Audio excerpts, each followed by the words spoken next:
Among the Wicked Dawi of the Far East. Part 8. The Sleeper. The beast before me sat motionless on the obsidian slab at the heart of this vile room. I was colder than I had been for weeks. The oppressive heat of the constant fires and lava flows suddenly a distant memory. I was alone with my apparent patient, and slowly approached him. "He will not awaken," Anshan had said. I reached out a hand to place it on the beast's flank. It was cold to the touch, like the hide of a perfectly preserved corpse. I could feel a slow, steady beating of a mighty heart within, but it did not so much as twitch where I touched it. Supposing that it were any other animal in my care, what would I do? I began gingerly to inspect the dwarven part first. Tusks, of course, bone white but blunted at the tip. A carefully ornamented beard, the same broad, wide-spaced eyes as Enmerkar, but a much less prominent nose.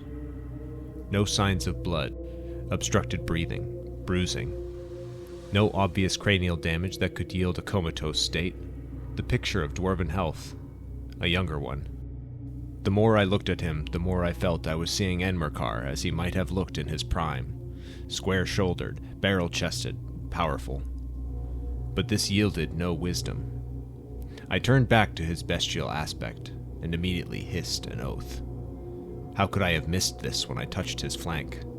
Evenly spaced on either side were two raw, bloody wounds. No, not wounds. Bone seemed to be rupturing from the flesh. Slowly, like the emergence of a tooth.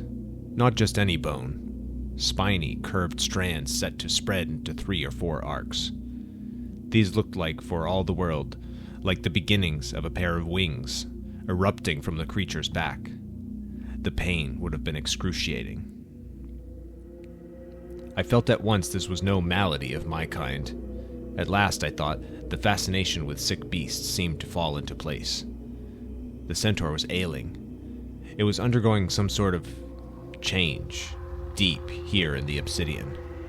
But the outcome was in doubt. The coma would alarm anyone. How long had he been like this? And how was he fed? How was he kept from starving? Was he fed at all? This stank of the blackest witchcraft. I thought I could see now some of why the sorcerer prophet had had me abducted at such great expense. But I could also see the path to my death stretch out before me. These were not matters for a journeyman zookeeper of Altdorf. They were barely matters for a wizard of Gur. These were matters for a witch hunter, a barrel of gunpowder, and a match. No sooner had I this thought than Anshan appeared from out of the gloom. "You have seen what is to be seen, manling. Now you will leave this place. We go to the Tauruk, and then you will leave the Flesh Forge." The Tauruk remained in his greenish pool, his skin looking somewhat more healed. Given the rate I had calculated in my head, I thought it would be perhaps a day before his skin was fully regrown. An impressive feat of witchcraft. Surely, for one such as him, my scratchings in the dirt were irrelevancies. Could he not simply place the patient carefully in this same tub and let the healing magic do its work? "So, Umgi, you have seen what your master bade you see. You have doubtless deduced whatever Western barbarism best fits. I command you, you shall not touch him again. Lugalbanda is undergoing a trial of our faith. I think you have seen," he said, gesturing to the exposed muscles of his chest. "Such trials are not for the likes of you to meddle with." "Ask him about your dream," came the reverberating whisper. This time, it held me in a tight grip, a scratching no longer. It tore through whatever willpower I had mustered before, and ripped claws of speech straight onto my tongue. "Great One, I dreamed I was gored by a vast and terrible bull. I dreamed I was sealed into a black helm that seared my flesh. I dreamed I was sacrificed in the maw of the great volcano above us now. The prophet forbade me to speak of these dreams. I ask you now, what do they mean? There was total silence. Even the greenish waters ceased to ripple. The room seemed airless. Then I felt the air behind me ripple with Anshan's impending movement. But the Ta'aruk raised his hand faster, and a wave of force flew from it, knocking the centaur's arm back. You dare ask a question of me? Martu spat. What possesses a worthless madling to ask truths of the priests of Hashut? What possesses a worthless madling to steal the prophetic dreams of the great bull? I mean no disrespect, Great One. No magic lives within me. I am a vessel for such signs. Nothing more. I felt the weight of Anshan's hateful gaze, but something made the Ta'aruk hold him yet. You are touched by Hashut, manling. I loathe that it is so, but it is so. Such dreams are given to the blessed by the great bull. For even a Dawi to see such things would be a high honor. Whatever Enmerkar was planning to do with you is irrelevant now. You are a tool of the Father of Darkness. I cannot stay his will, so I must consider this. For now, speak to me of Lugalbanda. He appears to be in a coma, Great One, and from his back sprout the stubs of wings. I know little of such matters. The prophet commanded me to tell him of bovine mutants among my kind, and of how to care for sick predators. But I see no sign of that here. This is sorcery. I am sure of it. The Ta'aruk sighed a heaving breath, and warm air traveled across the green waters, rippling them. 3 paths remain open to him. The best trodden path is barred to him now. My path.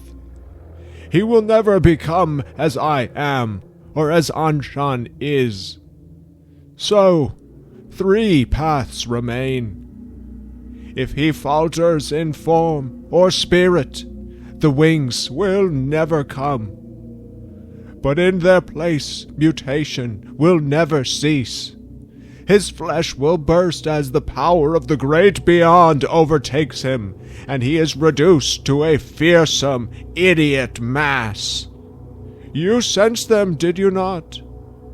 As you walked into the chamber, gibbering spawn, fit only for war, insensate, less than a hound in mind. The other path, the shining path, ends a little like a manling turnskin. Lugalbanda will walk ever closer with the great bull, until his form changes for the final time. Mighty wings will spread from his back, and even mightier horns from his brow, greater than my own. He will become as the great bull in aspect. The crude speech of the Dawi will be lost to him then, for his face shall be as the face of Hashut, a great Taurus, a steed fit only for Hashut's greatest champions. It is that path which Enmerkar fears.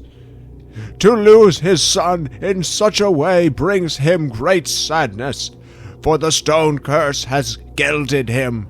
He can sire no more progeny. At first, to have one of the blessed for a son was a sign of great favor from Hashut. Now, his eyes are blind to the great fortune that lies ahead. He sought your barbaric craft out, and has sent you now as a misguided effort to influence or prevent the inevitable. How long can he hold out against the will of our god? The wings are an unalterable sign, Umgi. Hashut has made up his mind. His son, I thought. The latest piece of the puzzle falling into place. His only son. But Great One, you said there are 3 paths left to him?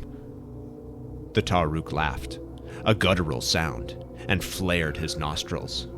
The final path is not spoken of to the likes of you, Umgi, dreams or no. Go from this place. Your end will come soon enough. Anshan, prepare the sacrifice.